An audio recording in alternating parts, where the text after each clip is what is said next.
Praise the Lord. கர்த்தரும் இரட்சகருமாகிய இயேசு கிறிஸ்துவின் நாமத்தில் உங்கள் யாவருக்கும் என் அன்பின் வாழ்த்துக்கள். ஒரு அருமையான பாடலை கேட்டோமாம். அளவற்ற அன்பினால் நம்மை அணைக்கிற ஒரு தெய்வம் இருக்கிறார். அவருடைய பெயர் இயேசு கிறிஸ்து.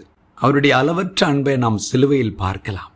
நம்மை பரிசுத்தமாக்க அவர் சிந்தின இரத்தம், நம்மை சுகமாக்க அவர் ஏற்றுக்கொண்ட தழும்புகள், நம்முடைய சாபத்தை முறிக்க சாபமான முள்முடியையும் சிலுவையும் அவர் ஏற்றுக்கொண்டார். இந்த வார்த்தைகளை கேட்கிற ஒவ்வொருடைய வாழ்க்கையிலும் இன்றைக்கு அவருடைய அளவற்ற அன்பை நாம் ருசிக்கும் ஒரு நாளாக இருக்கட்டும். எபேசியருக்கு எழுதின நிருபம் 3ஆம் அதிகாரம் 16 வரைக்கும் நான் வாசிக்கட்டும்.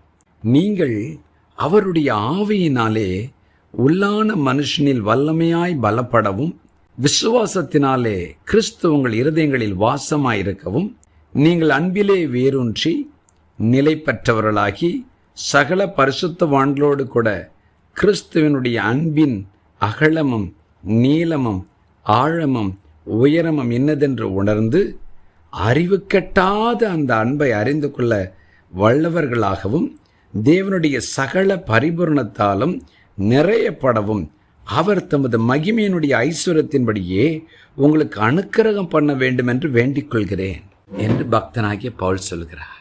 Ephesians 3:16-19, that he would grant you according to the riches of his glory, to be strengthened with might through his Spirit in the inner man, that Christ may dwell in your hearts through faith, that you, being rooted and grounded in love, may be able to comprehend with all the saints that is the width and length and depth and height, to know the love of Christ which passes knowledge, that you may be filled with all the fullness of God.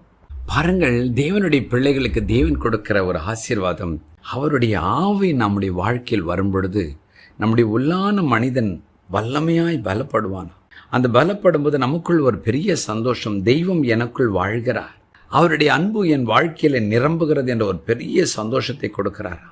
ஆண்டவர் சொல்கிறார், என்னுடைய அன்பிலே நீங்கள் வேர் ஊன்றி என்னுடைய அன்பின் அகலம் நீளம் ஆழம் உயரம் என்னதென்று உணர்ந்து அறிவு கட்டாத அந்த அன்பை அறிந்து கொள்ள நீங்கள் வல்லவர்களாய் மாறி பரிபூர்ண ஆசீர்வாதங்களை பெற்றுக்கொள்ள உங்களுக்காக வேண்டிக் கொள்கிறேன் என்று பக்தனாகி பவுல் சொல்கிறார்.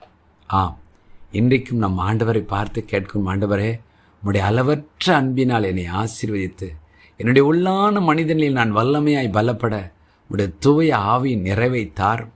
உம்முடைய அன்பை புரிந்து கொள்ளும் ஒரு இருதயத்தை எனக்கு தாரும்.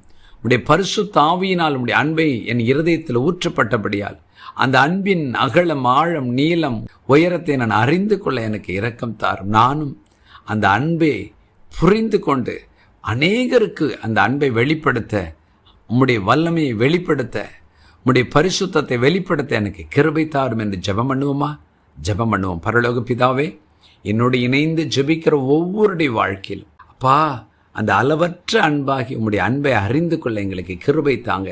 அதற்கு உம்முடைய தூய ஆவியின் நிறைவு எங்களுக்கு வேண்டும். விசுவாசத்தை எங்களுக்குள் வையுங்கப்பா.